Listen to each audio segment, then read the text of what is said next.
What's up, everybody? Welcome back to the O Show Podcast, episode 369, brought to you by Mayweather Boxing and Fitness in Scottsdale, opening July 9th. Our guest today is Mr. Tom Cronin. Thanks so much for setting up the time to do this, man. I know you're out in Sydney. I'm in Phoenix. We were talking briefly just before I hit record that you're literally in the future, being a whole day ahead of me. Yeah, absolutely. It's beautiful Friday morning here. We're in a crisp winter. And it's about to get very cold from what I believe after today, but today's nice and sunny and clear skies. So yeah, very blessed to be down here in Sydney. What's the weather?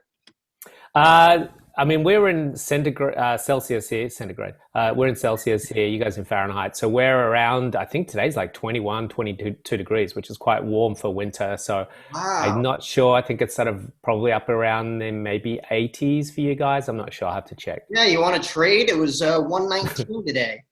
Holy moly, that's really hot. Yeah. Wow. I thought about doing this interview outside for a brief second, and then my laptop told me that I was overheating, so I had to come inside. Oh, wow. That is really hot. Gosh. And is that standard for that time of year then? So June through August, I believe, 119, 125, in that range for 3 months straight. Whew. So talk about the dog days of summer. Like, it's literally just hell on earth for 3 months. And is that dry heat or humid heat? They say it's dry heat, but it's still freaking hot. There's no humidity, which I'm grateful for, but it's hot. It's 125.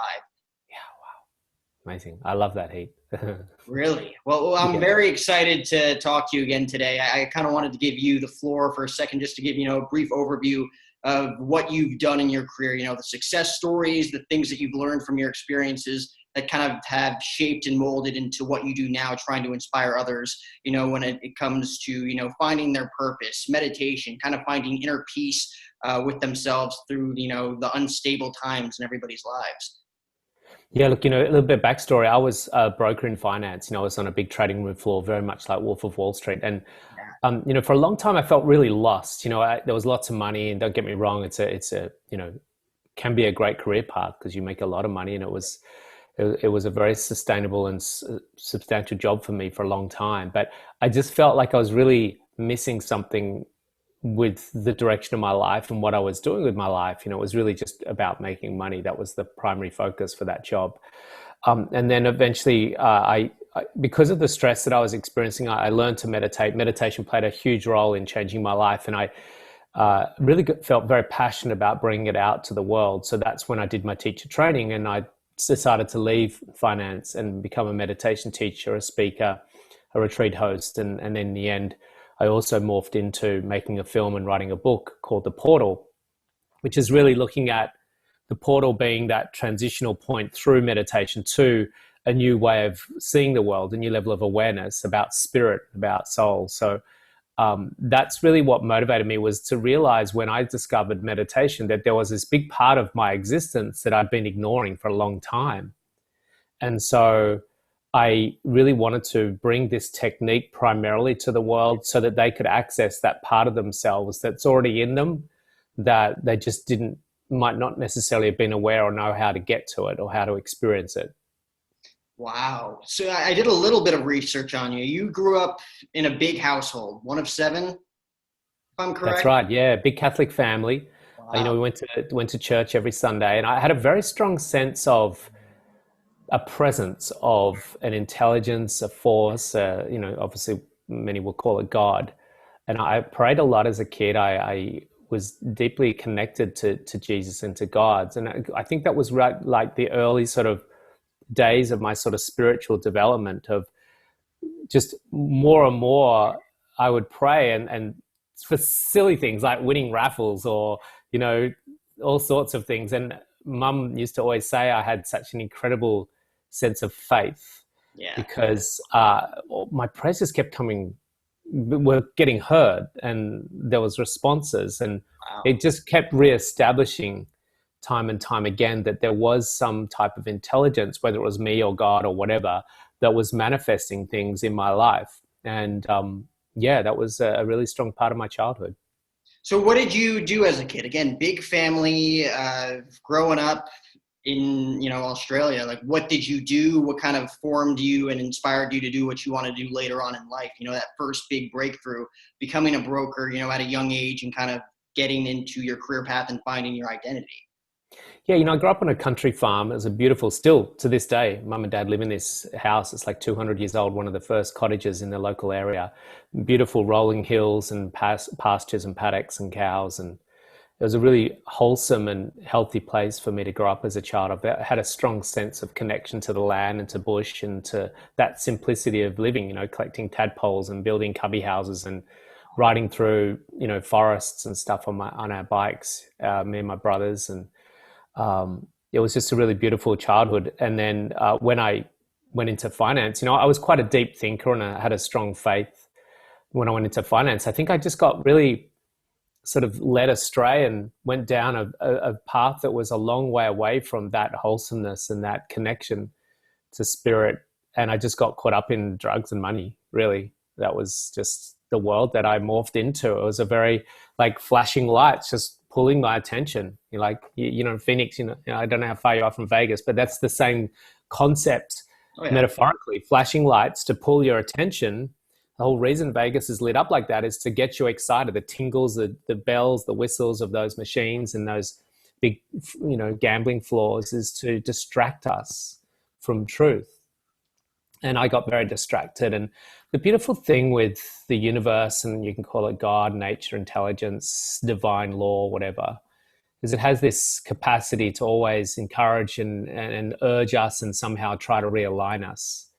And that does that through discomfort, through pain, through suffering. And for me, a lot of pain and suffering started to ensue the further I got away from my path of this spiritual alignment. And in the end, it just got so painful that I almost got rendered choiceless, which was choiceless in that I either just end my life here and now, which is something that I was kind of contemplating, or else I make a significant shift. And the universe sent really interesting signals at just the right time for me to find my way. I was watching TV and there was a story about a big property developer. Again, I was caught up in the story of him being successful and the big properties that he was developing. But there was a tiny little section in that story that talked about him meditating and how he used meditation for his success. And this was 1996. And meditation, no one had heard about it. It was not like, I didn't know anyone that meditated. There was no Calm or Headspace or anything like that.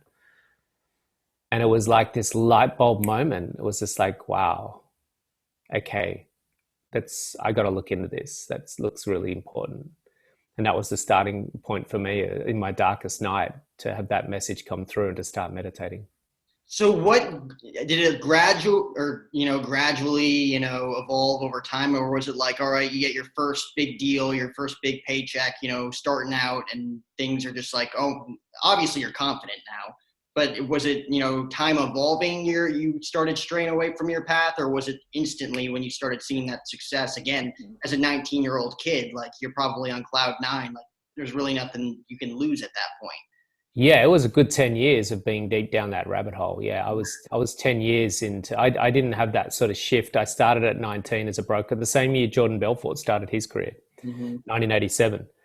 And it was crazy times in the markets back then, 1987, late 80s, early 90s. It was kind of reckless abandon, the wild west of finance and stock trading. And I was just swept into that world for a good 10 years. It wasn't until 29 that things started to really melt down.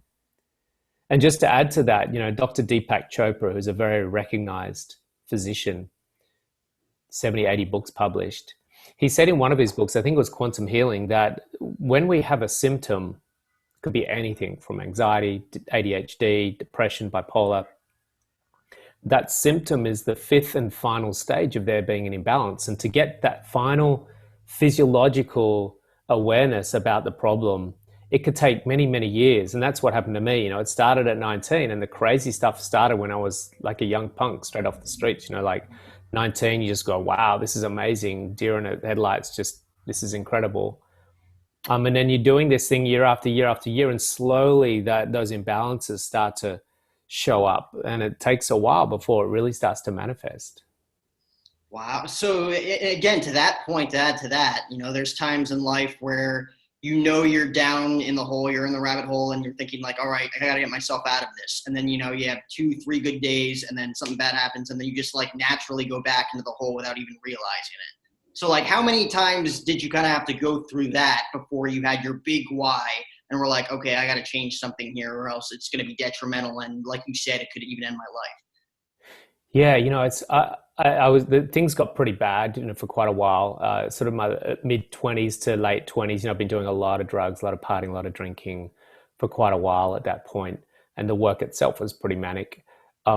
And I got a lot of cues. Some friends had suggested maybe I should try some things. And I'd go to like.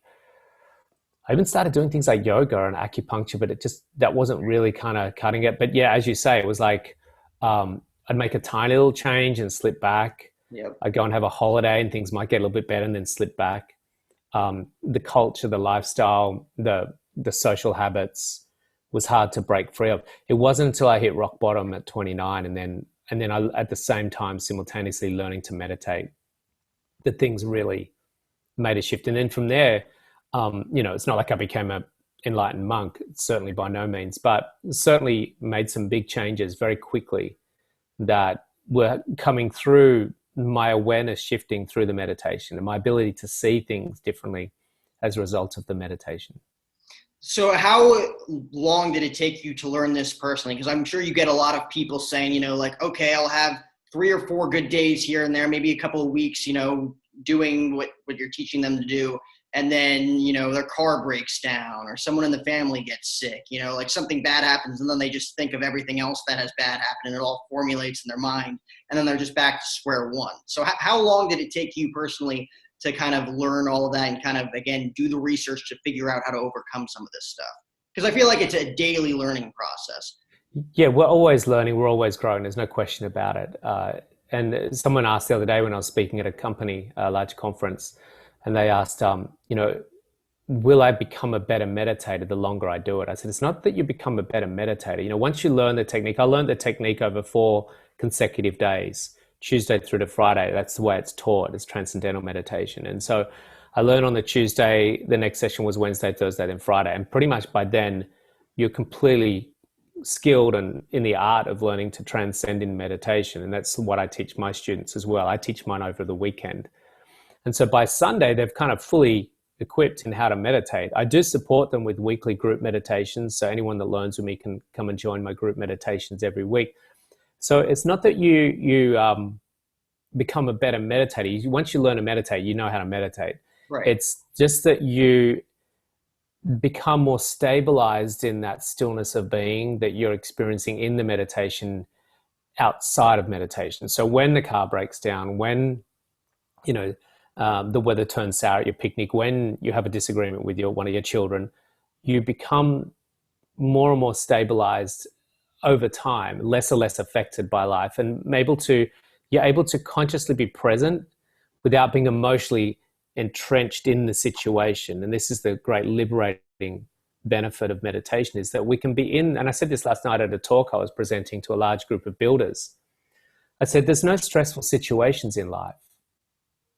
There's situations, just objective, black and white situations. Right. And things will go wrong all through your life. Things won't meet your expectation. My dad just went in hospital yesterday. He's not well. And so these things that surprise us as an unmet expectation, what happens over time is that you're able to observe the situation and be less emotionally charged by it. Now, it doesn't mean you will never be emotionally charged. It's just that sometimes you'll have greater autonomy, greater freedom, greater sovereignty through life to be more mindful and more watchful of the experience rather than be entangled in the experience and reactive to the experience. Do you think that comes with age, or do you think that just comes from someone figuring it out? Because I know some people who to this day, my age, even older, that don't even see that. But then I also have, a 10-year-old cousin that could see that as clear as day. Something that happens, just you got to let it go. It happens. Yeah. Move from here. Yeah, the daily meditation practice, so what the practice I teach, I recommend to meditate twice a day. And what meditation does, the portal, it gives you access to that conscious awareness, that silence within, to just simply be observing rather than the egoic emotional person that's watching the experience. So the ego likes to get tangled up in the story and the drama and the energetic sort of scenario, whereas consciousness itself is just watching it. And so the more we meditate, the more we have access to that silent witness. It's called Sakshi Kutashta, the silent witness that just watches. And it's always there. It's just like the blue sky, which is always there, regardless of what clouds are in front of it. And we tend to identify with the clouds, which is our emotional and mental body. Uh, and we're ignoring this beautiful silent witness, which is just always there behind the emotions and the thoughts of our existence. And so it's not with age, it's with degrees of conscious awareness. So you said that meditation, like once you've learned it, you got it, like you know how to do it. Is it kind of like, I don't want to compare it to like working out, but like, you know, kind of like a muscle memory thing. Like if things aren't going your way and you've been doing it for a long time, can you switch things up, different techniques, different styles, different ways of thinking?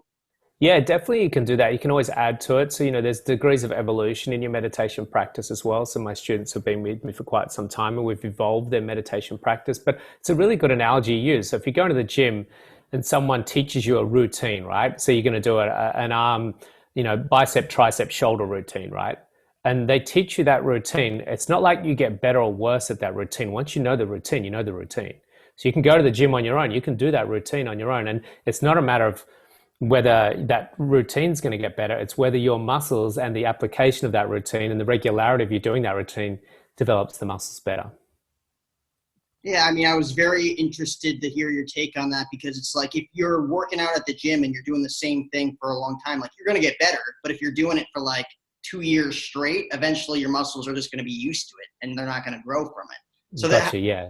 what are like the specific different techniques you can do to meditate to kind of calm your nerves, whether it is anxiety or whether it is, just calming yourself down in frustrating moments?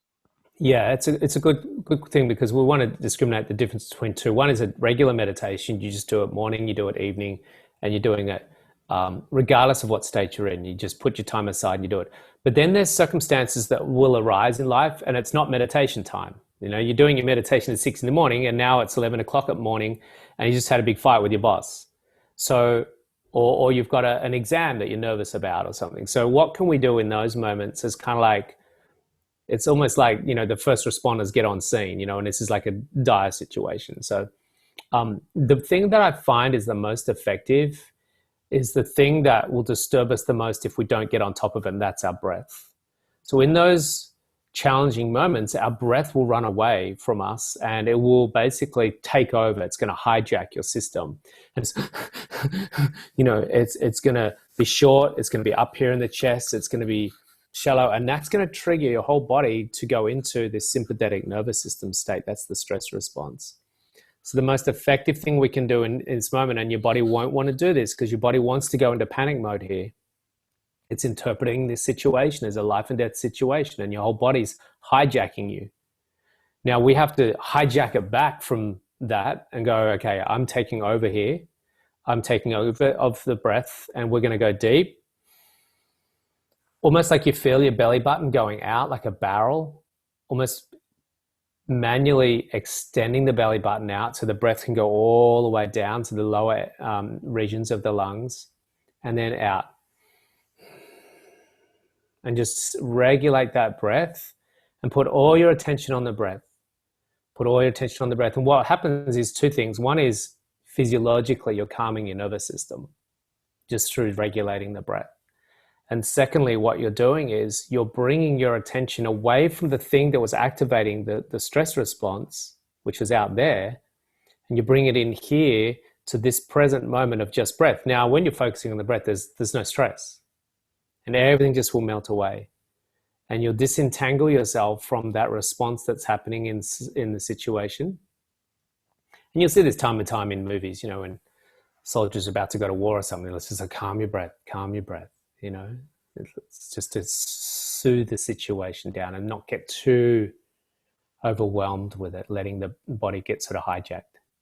What was one personal experience that you had where it was kind of like, okay, like you said, it was kind of, a mix maybe of ego or just anxiety that was having you kind of just like overwhelmed in a situation. You told yourself to calm down, because I feel like at a certain point in life, you start to become fearless in things that were fearful to you, in the first part of your life, like, for example, just doing things that you wouldn't typically do just because you were afraid of what other people would think, or you were afraid that like it was just a big risk that Yeah. could screw you over in your career and your job. You working as a broker, you probably had a ton of those situations when it came to gaining a lot of revenue and losing a lot of revenue.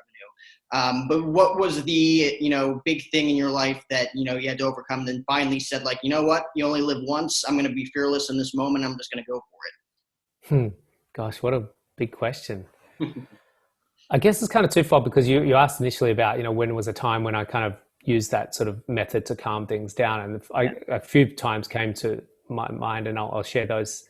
And I'm just trying to recalibrate and think about when I kind of just really leaped into, I think the big one, where I'll answer the second part first. The big one was when I decided to leave finance. I had a very stable career. I've got a family of four, two children. We had a big mortgage, and I was going from a very stable, very well-paid job into teaching meditation. So that was not a very lucrative career path. Right. And even though I'd been meditating a long time, there was a lot of trepidation around that, a lot of concern and fear and worry, because there was just this massive unknown. I remember I was very unhappy in the job, but I was making a lot of money, and that's why I stayed in it for so long. But I remember Tim Ferriss once saying that we will choose unhappiness over uncertainty. And that's what I'd been doing for a long time. When I saw that quote, I'm like, hell, that's me. I'm choosing unhappiness over uncertainty, because I don't know what's outside of this job. Right. And I think I kind of have a bit of an idea, but it's not a clear path. And so I just, took deep breaths, and I just said, I'm going to trust the universe that this will work out somehow. It might not be, me living in a $4 million house anymore, but I trust the process that this will work out. And that was a big leap of faith that it did get supported, in some more ways than one. And so that was a great example. But when it comes down to very specific moments, there's a couple moments. One was when I was playing indoor soccer with a bunch of mates, and two of us went up to head a ball, and we collided heads, and my whole head split open. Mm-hmm. Blood just was pouring out everywhere. And I remember this incredible freeze frame of life where just everything just stopped, and everyone was mortified because it's just literally just blood just poured. It was like a vein, we've got a vein here right on and it just completely cut that open, and blood just went everywhere. And the first thing I did was I sat down, I closed my eyes, and I just meditated. I just went into the breath, and I just knew I had to regulate my body. The last thing I want my body to do is just panic. Mm-hmm. And the guys just kind of stood around, and didn't know what to do, because I just sat down, I closed my eyes, and I regulated everything. And then the manager of the place we were playing came, and they put ice and everything, and I went to the hospital and they stitched it all up. But for weeks afterwards, they said they'd never seen anything like it, to just take composure in that moment. And the other moment was when I was actually walking along the footpath, and an old lady went across the road, and she got hit by a car. She went up on the bonnet, rolled off the bonnet, went onto the ground. And she was like 70 years old. And of course, she was in extreme panic. Now, she was okay physically, but psychologically, she was a wreck. And so I just sat with her. I got her to look right in my eyes. And I said, you look at my eyes, and you slow your breath. You calm your whole body down. You're okay. Your body's fine. Just slow everything down. You breathe with me. In, out. And she just completely locked in with me. And we just stayed together. And everyone was standing around us until, the ambulance came. And she was just literally got up and went into the ambulance. She was fine. And so time and time again, I've had many, many situations like that, where one was in a lift where we both got stuck in a lift. The lift froze for like an hour. She was really starting to melt down, and I got her to just switch onto the breath in that moment. And this is kind of like first responder type stuff, but using the breath. I mean, that's a hard thing to do in those moments. Like I saw the post Totally. you put out today, that's like finding stability in an unstable world. Like, for example, like the past 3 days, I don't know why. I was just, in a great mood. Things were, going smoothly. And then yesterday, a tire popped. I brought up the example of a car breaking down earlier. Like that's what happened to me 2 nights ago. And it's frustrating. Like in the moment you're like, come on, really, why is this happening to me? And other thoughts start piling into your brain, like past things, like, oh, I stubbed my toe on Tuesday, or this happened to me back 2 weeks ago. And then like you get yourself in a bad mood. Like you gotta compose yourself, and again, like what you're saying, just relax in the moment, self meditate, get everything together, because it happened and now you have to move forward, and your next move is going to determine whether or not your day gets better or gets worse. Yeah. Look, I hear you what you're saying about the tire and stubbing toe, and I used to be a woe is me type person as well. If things went wrong, because I was such a perfectionist and I really strove so hard to have life right. And I think you're a bit like that too. Oh, yeah. You're very efficient and very much a perfectionist. Now, the problem with perfectionists is that we seek perfection in places that it doesn't exist. And that's what makes us unhappy, because perfection in the relative field, that's the world outside of us. It's the one thing I've learned to understand is the inconsistent and the instability of life. Like just shit happens all the time. And when we resign to that and we almost expect that, it's like there's another video I did not long ago on my social on Instagram, and it was about a guy who was talking to me. His house burnt down in the Ohio fires. And we were chatting on a call, and he said, you know what, Tom, I kind of got to this point in my life where I almost giggle at the universe and say, come on, is this all you got? Come on, what else can you throw at me? Like, this is hilarious. I'm open to any unmet expectations, and I kind of almost will have a chuckle with you along the way with it. And it's just such a beautiful way of looking at life. I mean, I totally agree with you. Like, again, like if you have enough faith in God for what's going to happen later on in your life, like everything's going to work out. Every puzzle piece is going to fit eventually, whether it happens quickly or whether it happens years down the road. Yeah. Yeah. Imagine if we could go through life knowing that everything would be fine. We'd live very different lives, right? Right. A lot less stress, but at the same Yeah. time, it's, the stress and everything that comes with it that makes it all worthwhile, I feel like, in the end. It helps us grow. It helps us learn. There's no question about it. It's these challenging times, the opportunities for growth. It's the time when we do most growth. If we're open to growth, that's the thing. If we're not open to growth and we're resisting that, and we're just throwing pots and pans because the world's not working out for us, then we'll just suffer more. That's all. Did you have like an end all be all moment for you, like early on when, again, you're going through all of this stuff as a broker, you're having as much success as you're having, which is a great thing, but at the same time, you're kind of in a toxic environment, doing some pretty toxic things, and you finally had that breaking point? Like, do you remember that exact moment where you're like, this is where it has to stop, and this is what I have to do moving forward? I'd had quite a lot of them. I can't remember one specific day. It was like a gradual eating away. There was many times when I'm like, oh, I don't know if I can stand another day of this. But not knowing that, I think my biggest challenge was that I just was so unprepared to do anything else. I had no idea what else I would do. I had no qualifications. I was uneducated as far as, no tertiary degrees. And I just felt a great sense of loss about not knowing where to go with things. Now, was that just, buying into the culture that was around it? Because like you said, like mentioning Jordan Belfort, like perfect example of a guy that I think everybody knows, most notably known for being the Wolf of Wall Street, doing all of that crazy stuff. And it was just the culture, right? Like, was it more of like, okay, I'm attracted to this, or like, this is what I have to do in order to get what I really want out of this position? Yeah, I mean, for a lot of us, there's a part of us that is attracted to it anyway. It's just that we don't come across it very often. But, when someone, I had no interest in that before I even walked into that industry. I was going to do a journalist degree to write articles for Time magazine, trying to fight against capitalistic greed of all things. Wow. I just come back from backpacking around Europe, listening to the Smiths and reading French existential books like Jean-Paul Sartre and Albert Camus. I was like very left-wing politically minded when I was, in my teens. I was listening to Susie and the Banshees and the Smiths and Theatre of Hate, and I was like a sort of punk emo type thing. There was anti-establishment, and I just had to fill in some time before I went to uni. And so when I landed these jobs and the money was just huge, and so there's a part of us, I think, that we all have that, it's that polarity within us, the shadows, the light and the dark, that, and it's not that it's an evil industry, it's just that it accentuated and highlighted parts of me that I might not have known were there. And I guess in some respects it was good for me to discover that they were there and that I wasn't who I thought I was.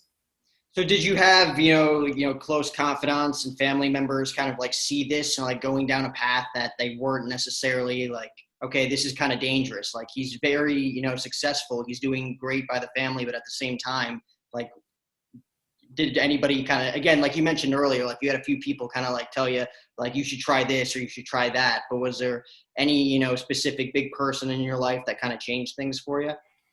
Not really. No, I was with my partner, who I'm still with today, 30 years. And, I was very good at masking things. I was very good at presenting a particular facade that I wanted the world to see, a very together person. I remember when I had the meltdown, it was like a nervous breakdown one morning.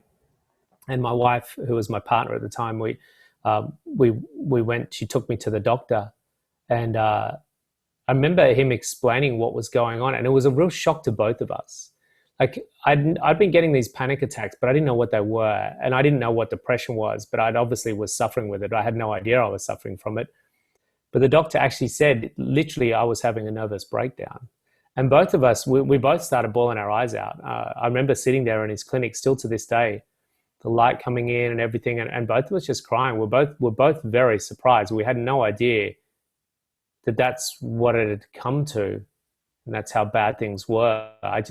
We were just young kids partying and drinking and taking drugs and having fun. We didn't think that there was anything wrong with it. It's just because everyone was doing it. Hey, it was the 80s and 90s. Like, what else do you do in your 20s? Wow. I mean, it takes a special person to be like, okay, like this is the lowest of lows in your life, right? At least from a mental standpoint. And to kind of get through that and help you through that and everything. And now you, as a father, you probably feel the same way. Like no matter what happens, you probably wouldn't want them for that in their future. Like if, your son or daughter wanted to go into brokerage or go into finance in that regard, like what would be your advice for them, growing up? Not necessarily would go into that. Well, it's interesting. I've got a 19-year-old son. I've got twins. They're both 19. My daughter's doing a science degree exam this morning, actually. My son's working, and he's very interested in being a broker. And I mentioned to him, look, the industry's changed. There's no question about it. Things have come a long way, thank goodness, and things have changed dramatically. And it's a lot more of a stable career path now, and a very good one, And so he's quite charmed by it. He's looking at doing an internship there at my company pretty soon, actually. So it's not like I'm talking him out of it. I'm letting him know of all of the pros and cons about that pathway. It's not, like I said, it's not a bad industry and it's not a bad career. It's just I made bad choices while I was in it. And it was a bit of the norm back then, but not everyone was doing what I was doing either. So, as a father, I bring a lot of experience through my life experiences to being a father, and I can share with them a lot of my trials and tribulations and a lot of the things that I'd recommend not to do. But again, one thing I always let my kids know is that the law of cause and effect is their choices, and every decision they make has a corresponding reaction. I really empower them to make their own decisions. I never say to them, don't do drugs, don't do drinking. I say, look, this is what I'd prefer. But again, law of cause and effect, you see how you feel after you start going down that path. You make those decisions. It's up to you. You do your research. And hopefully you can make a decision before you even have to go and do that research, and you don't have to have those karmic effects. And so it's a great way of empowering children, teenagers, even young adults to think wisely about the decisions they're making before they make them. Yeah, I really think it takes like your own experience through good things and bad things to really determine whether or not you like them or not.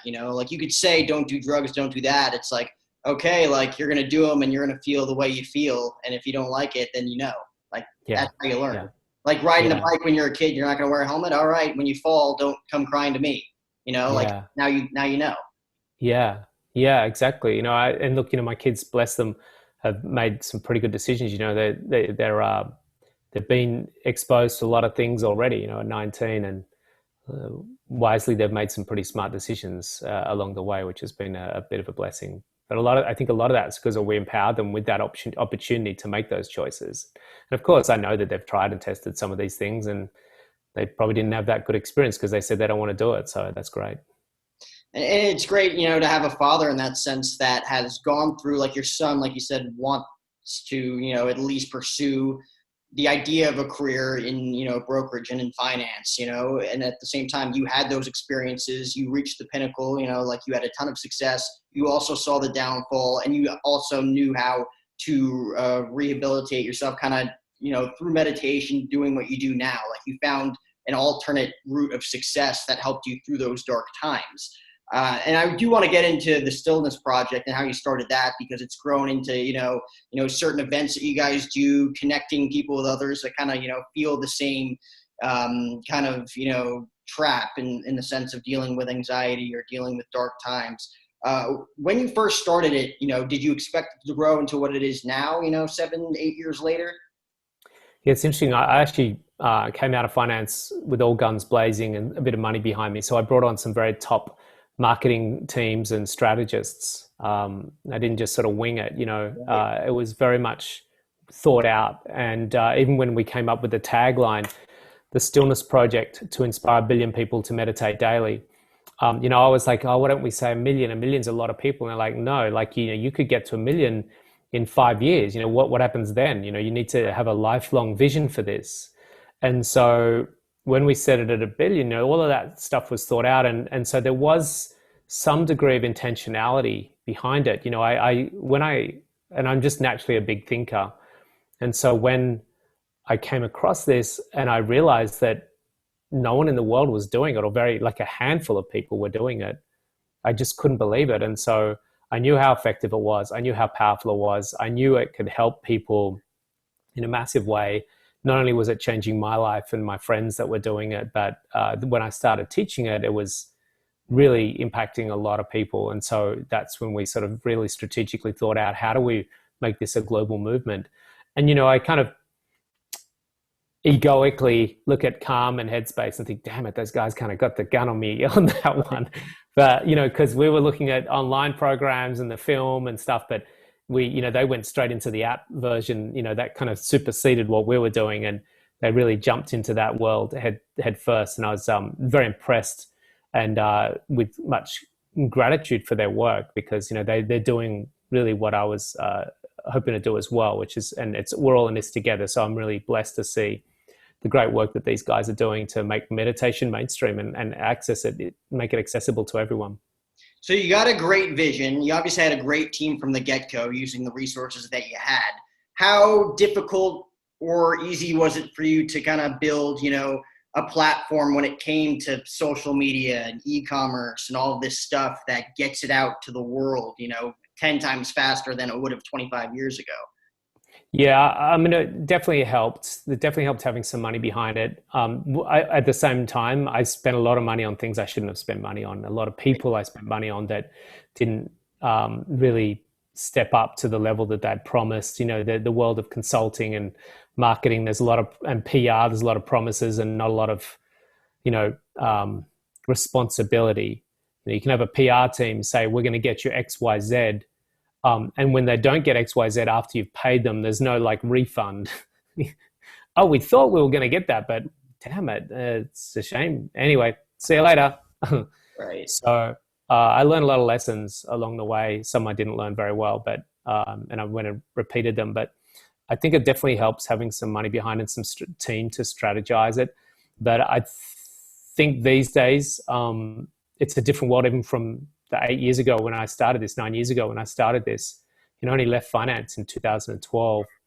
So 9 years later, we're here, and, you know, we've got a film, 6 books, an app, online programs, running retreats, like you say, a lot of corporate stuff. But I've hustled pretty hard. You know, I've written hundreds of blogs, hundreds of guest articles, I've been on hundreds of podcasts, been on TV. And so I spent a lot of time and energy to, you know, to get to that degree of awareness. And it's it takes time and it takes a lot of commitment to keep going. What, you mentioned it there, kind of piqued my interest. What was the most ridiculous thing that you ever spent money on, or spent like a ridiculous amount of money on? I think it's PR. You could take, and this is, all due respect to all the PR agents. If anyone's listening right now to your work and what you're doing, these days things are very different. You look at someone like Headspace and Calm, they put so much money into paid ads. And if I'd taken that money on PR and put into paid ad strategy, where you specifically target audiences, PR, it's hard to quantify, it's hard to know whether that's having any impact. Whereas paid ads, you can quantify, you can get your EPCs and all sorts of things and, PPCs. And so that would have been a better strategy over the long haul to have gone more into that avenue, I think. So how many years into this did the film come into play? Like just the idea, first off. It was pretty up at the beginning. Yeah, the film was one of the early things. It was part of the very early strategy was to make a film. It was inspired by The Secret, and The Secret became a global phenomenon. It was a $300 million success, the book and the film, and we really were motivated by that sort of success. Not because financially that was certainly was one. I won't kid you. That was definitely a financial incentive, but the ability for them to penetrate the masses with a very esoteric subject, the law of attraction, what you think you can attract. It was very new to the world. And so I very much felt that that's what I wanted to achieve with meditation, to penetrate. This was before Headspace and Calm, remember. So meditation had not seeped into the masses at that point. And we thought we'd make a film and write a book that would do that, and then give them the actual technique in an online program that would back up that level of inspiration. And so that was very much early stages. We saw the film and the book as part of the PR strategy to get awareness about the program. However, it just took much longer. The film was supposed to come out in 2014, 2015. We had a lot of challenges, made a lot of mistakes, and that's been I would have to be very frank, it's been quite a brutal journey. And taught me many lessons, and it's only just come out now. You got to give a lot of credit to some of these directors, producers, and screenwriters that have made it, at the top of the game in the film industry, because it takes years upon years, as opposed to thinking like, okay, I got a script, let's start shooting now. Like you got to read the thing, you got to, all the pieces of the puzzle have to come together, and that could take upwards to a decade long. Absolutely, yeah. So many films take up to 10 years. When you think about it, you've got to, just start with your development, and then your funding, and then your pre-production, your production, your post-production, distribution, release strategies, marketing, follow-up. It's a gargantuan process that, even for a meditation teacher, it's tested my patience. There's got to be a ton of fulfillment too, making the movie, finishing it, obviously sending the message that you wanted to send, like the vision that you had going in, versus the product that came out. Was there a specific scene in the film that you looked at and said, like, that's our masterpiece, scene right there? That's the one that you were most proud of? There's a couple of scenes that still, even just as I thought of it, just then I got little goosebumps.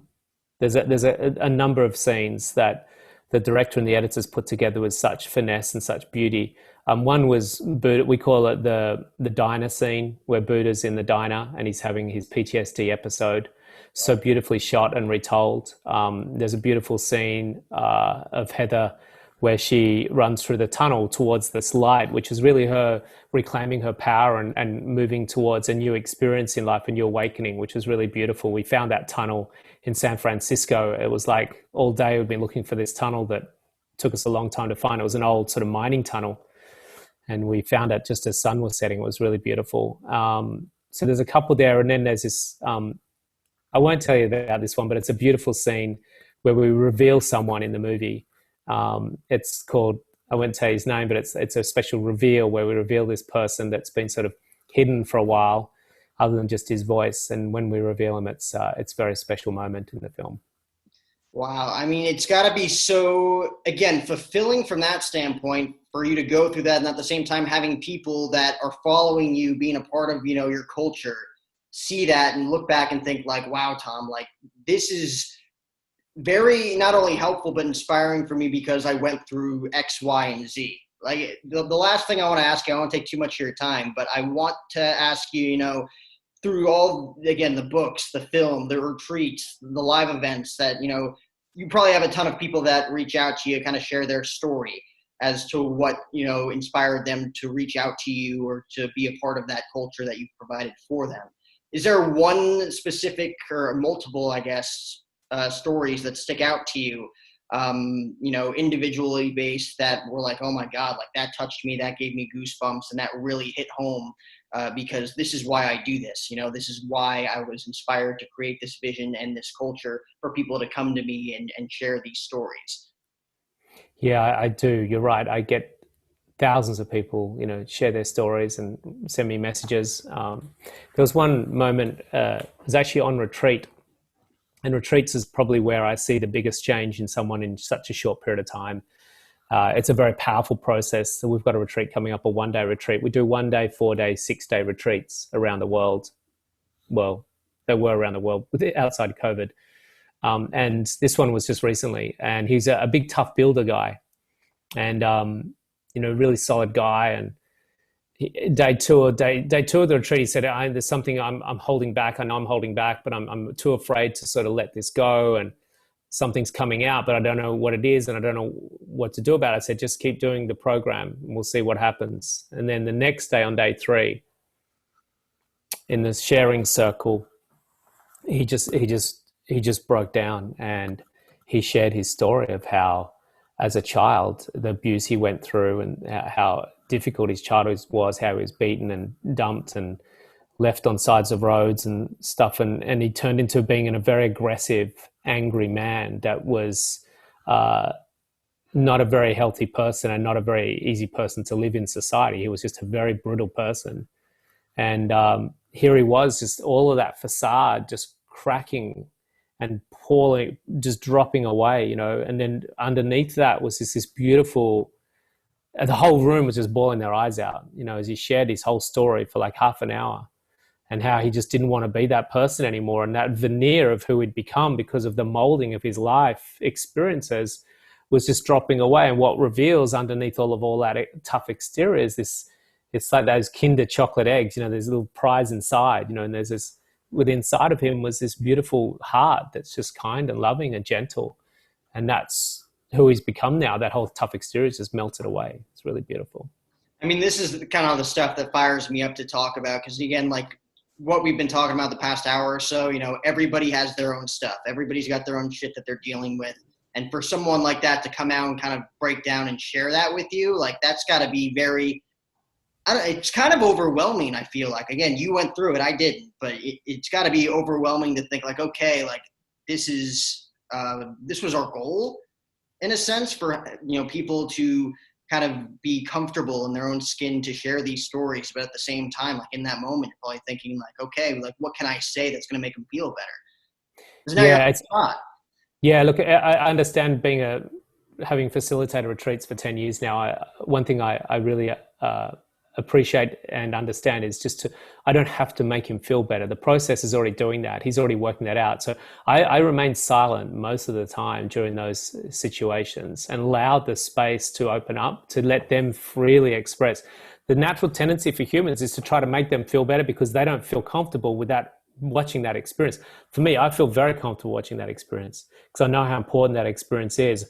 There's a tendency for us to pat them on the shoulder, try to stop them doing it.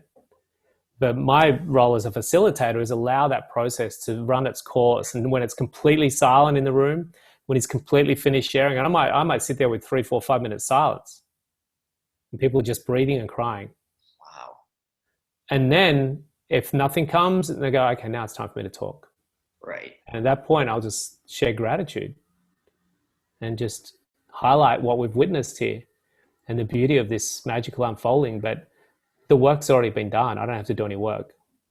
Wow. I mean, it's amazing to see, again, the 8-year journey, after your career in doing what you did for so many years, to come back and, completely flip it over, total 180, have a vision for this, grow it to where it's grown today, and seeing all of these people inspired. You actually, again, having the experience to know how to interact and how to, judge a certain type of feeling, type of vibe in a room to really to get people to, again, buy into what you're doing and to really have that unique and connected culture to come together. It's inspiring, man. It's awesome. It's giving me goosebumps right now. And I love talking about this stuff. I won't take, again, too much of your time. I'm very gracious that you took the time to come on the show today. I'm glad we were finally able to get this done. And I wish you the best of luck, man, because, again, you're killing it. And I'm very intrigued to see what you got going on in the future. Thanks so much. It's great to be here. And thanks for listening in, everyone. I really appreciate your time here today.